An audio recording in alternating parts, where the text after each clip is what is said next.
올해 초 유럽 전역에서 성난 농민들이 격렬한 시위를 벌였습니다. 이들의 요구는 단 하나, 남미와 맺은 메르코수르 협정의 폐기입니다. 이번 달 잠정 발효된 협정을 두고 유럽 내에서도 목소리가 갈리고 있습니다. 공업국 독일과 친남미 국가는 찬성, 프랑스 등 농업 강국은 반대합니다. 목축이 활발한 부르고뉴 지역을 찾았습니다.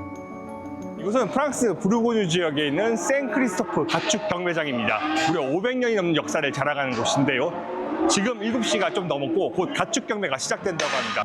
매주 수요일 이곳에선 프랑스를 대표하는 샤를레 품종의 경매가 이어집니다. 이곳을 거쳐가는 소는 연간 44,000마리.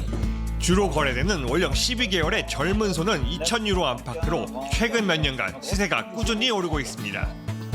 Principalement lié à l'offre et la demande, c'est-à-dire de moins en moins d'éleveurs en France, toujours autant plus d'acheteurs, puisqu'on est encore plus nombreux aujourd'hui sur Terre, et donc encore plus à vouloir consommer de la viande. Et résultat, avec des cours qui montent, puisqu'il y a de moins en moins d'éleveurs et donc moins en moins d'animaux. 국제 정세가 초래한 고유가와 고물가로 생산비조차 못 건졌던 4년 전에 비하면 숨통이 조금 트인 상황.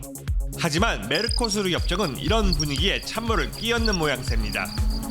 남미에서 기업형으로 사육된 저가의 소고기가 수입되면 생산 단가가 두세 배 높은 프랑스산 소고기는 경쟁력이 현저히 떨어지기 때문입니다. 5대째 농장을 이어온 갸토 씨는 농부들을 등한시한 정부가 실망스럽습니다. C'est du troc, c'est-à-dire je te donne mes avions, mes Airbus, mes Rafales, et toi en échange tu me donnes de la viande, du blé, du soja. Voilà. Le problème, c'est qu'à tous les coups, c'est l'agriculture qui prend. On n'a jamais entendu la France et l'Europe dire on va vendre moins d'Airbus pour produire ou pour protéger nos agriculteurs. Ça ne marche pas. 프랑스 북부 오드프랑스. 이곳 농민들도 걱정이 한가득입니다. 지역 특산품인 사탕무로 만드는 설탕이나 에탄올 시장은 이미 포화 상황. 여기에 환경 기준이 낮고 단가가 저렴한 남미산 사탕수수가 무관세로 수입되면 시장을 붕괴시킬 수 있다고 강조합니다.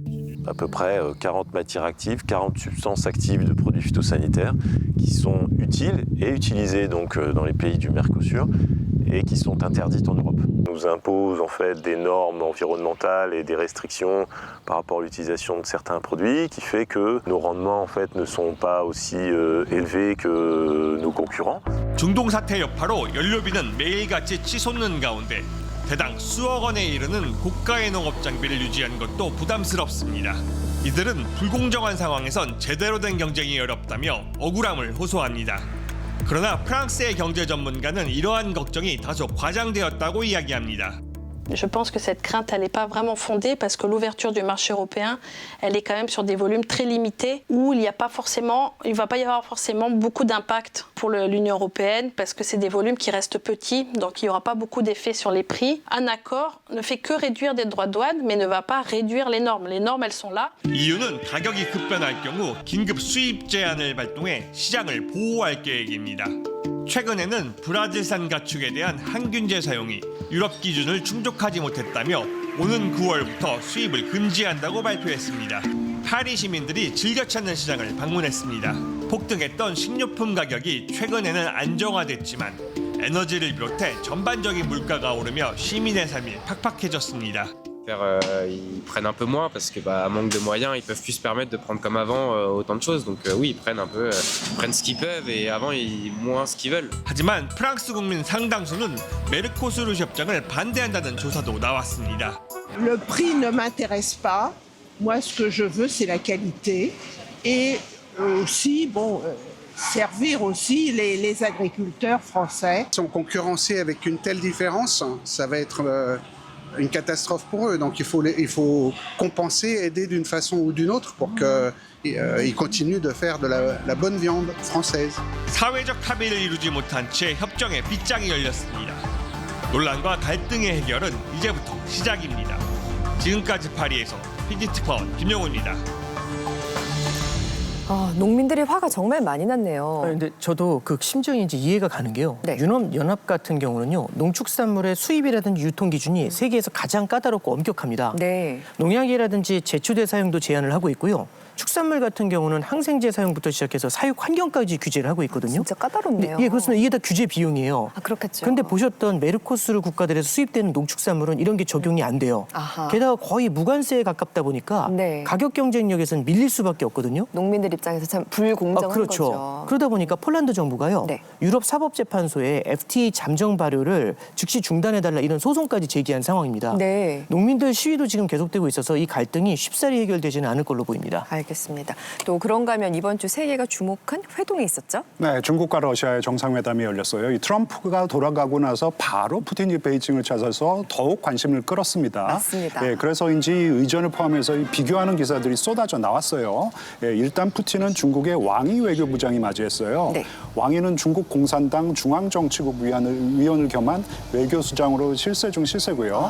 예, 이에 비해서 트럼프를 맞았던 인물은 한정 부주석입니다. 네. 서열로 보면은 트럼프를 더 대우한 것처럼 보이지만 한정 부주석은 중앙정치국위원회에서 물러난 실권 없는 정치인이에요. 아하. 네, 또 시진핑 주석의 불렀던 이 호칭이 또 화제가 됐는데 푸틴에게는 친애하는 라오펑녀 이제 번역하면은 오래된 친구여라면서 이제 친밀감을 드러낸 반면에 다정했네. 트럼프에게는 이제 네. 존경하는 트럼프 대통령님 다소 좀 의존적인 표현을 사용해서 관심을 많이 끌었습니다. 그러네요. 호칭에서부터 무언가 온도차가 맞아요. 존재했습니다. 사실 지난주에 열렸었던 미중 정상회담은 소문난 잔치에 먹을 거는 없었다라는 평가가 대부분이었는데 이번 중러 정상회담은 어땠습니까? 예, 중러도 이제 빅딜은 없었습니다. 예, 네. 러시아 같은 경우는 가장 필요로 하는 게 시베리아 힘2 가스관 건설 약속을 받아내는 건데요. 이걸 받지는 못했어요. 아하. 전쟁이 5년째 지속이 되면서 유럽은 러시아산 천연가스 수입을 점점 줄이고 있거든요. 네. 내년부터는 아예 수입이 금지될 거라서 이렇게 되면 러시아 경제 타격이 더욱 커질 겁니다. 그렇겠네요. 최근에는 이 천연가스를 채굴을 해도 수출할 곳이 없어서 그냥 날려보내고 있을 정도라고 하거든요. 예. 유럽을 대신해서 이 가스를 팔 대안이 중국뿐인지라 저 가스관 건설이 굉장히 절실한데 네. 반면 중국은 이렇게 되면 급할 게 없지 않습니까? 흥미롭네요. 러시아가 천연가스 가격을 원하는 만큼 내릴 때까지 기다리면서 실리를 챙기려는 그런 모습입니다. 에너지 문제는 중국이 우위를 점하고 있고요. 네, 하지만 이제 외교적으로는 조금 더 밀착하는 모습을 보였어요. 이번 공동성명서에 우크라이나 전쟁과 관련해서요. 이 양국은 우크라이나 위기의 근본 원인을 제거하고 이 공동 안보의 실현과 항구적 평화 프레임 구축을 확보해야 한다. 이런 문구를 다시 넣었어요. 네. 이 표현은 이 러시아가 늘 주장해온 그런 논리인데요. 그렇군요. 이걸 이제 중국이 2024년부터 공식 문구로 받아들였고요. 이번에도 다시 공동성명서에 반복을 한 것이에요. 네. 그러니까 이제 우크라이나 전쟁에서 중국이 러시아 편인 것을 분명히 한 것이고요. 확실히. 또 양국의 전략적인 공조가 더 강화되는 흐름인 것입니다. 네. 어쨌든 이 트럼프와 푸틴이 잇따라서 베이징을 방문한 것이잖아요. 그래서 제가 보기에는 이제 중국이 강화된 외교적인 위상을 조금 보여준 것이라고 생각을 합니다. 네, 중국과 러시아 정상회담 이렇게 짚어봤습니다.